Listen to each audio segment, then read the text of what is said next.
गेवराईचे आमदार विजयसिंह पंडित यांच्यासह अनेकांनी घेतले अजितदादा पवारांच्या अस्थींचे दर्शन।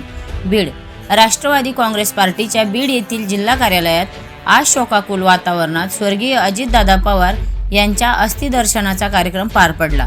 यावेळी गेवराई विधानसभा मतदारसंघाचे आमदार विजयसिंह पंडित यांनी उपस्थित राहून स्वर्गीय दादांच्या अस्थींचे दर्शन घेतले आणि आपल्या भावना व्यक्त केल्या।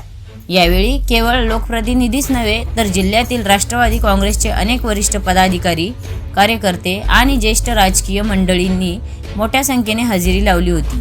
बीड जिल्हा कार्यालयात सकाळपासूनच समर्थकांची आणि दादांवर प्रेम करणाऱ्यांची मोठी गर्दी पाहायला मिळाली। नाही, ही अतिशय दुर्दैवी अशी वेळ ही जिल्हा राष्ट्रवादी काँग्रेस पार्टीवर येईल असा कुणीही विचार केला नव्हता।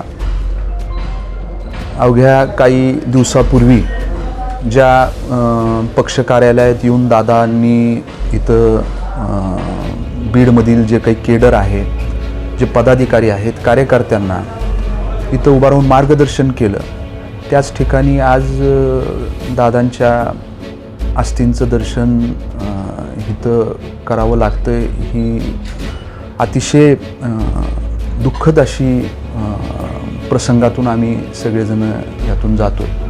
आज इथं 10 वाजल्यापासून ते दुपारी 2 वाजेपर्यंत संपूर्ण बीड जिल्ह्यातील आणि शहरातील जे राष्ट्रवादी काँग्रेस पार्टीचे पदाधिकारी, कार्यकर्ते आणि शहरातील नागरिक यांना अस्थी दर्शनासाठी या ठिकाणी ठेवलेलं आहे।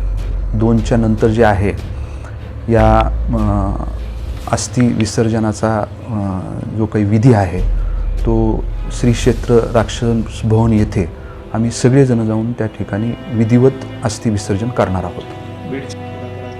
निश्चितपणानं कालच आता बीडची जबाबदारी ही सुनेत्रा वहिनींनी घेतलेली आहे। पालकमंत्री म्हणून पालकत्व त्यांनी बीड जिल्ह्याचं दादांच्या नंतर त्या ठिकाणी स्वीकारलं आहे। हे खऱ्या अर्थानं कुठंतरी दादांचं नाव त्यांच्याबरोबर राहणार या ठिकाणी आहे। कुठंतरी जे दादांचं स्वप्न होतं, दादांनी जे आश्वस्त केलं बीड जिल्ह्याला, बीडकरांना, की बीडची बारामती जर करायचं म्हणलं तर ती इच्छाशक्ती पाहिजे आणि ती इच्छाशक्ती माझ्यामध्ये आहे, ते मी करणार। ते जे स्वप्न होतं ते नक्कीच वहिनी साहेबांच्या माध्यमातून ते पूर्णत्वाकडं जाईल। आम्ही सगळेजण त्या पद्धतीनं प्रयत्न करूत।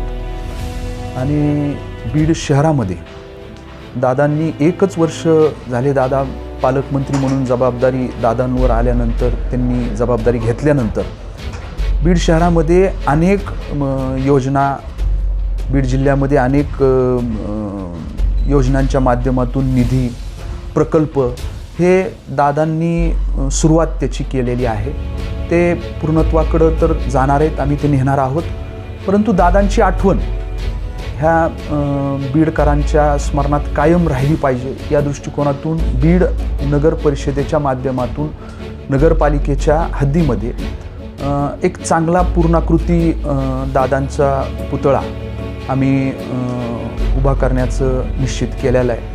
त्याची जागा आम्ही सगळेजण जे काय आहे थोडंसं चर्चा करून जिल्हाध्यक्ष असतील किंवा नगर परिषदेमधले आमचे सर्व पदाधिकारी असतील, सगळे मिळून ती एक जागा निश्चित करून अतिशय सुंदर चांगल्या पद्धतीचं स्मारक, दादांचं पूर्णाकृती पुतळा आम्ही उभा करण्याचं निश्चित केलं।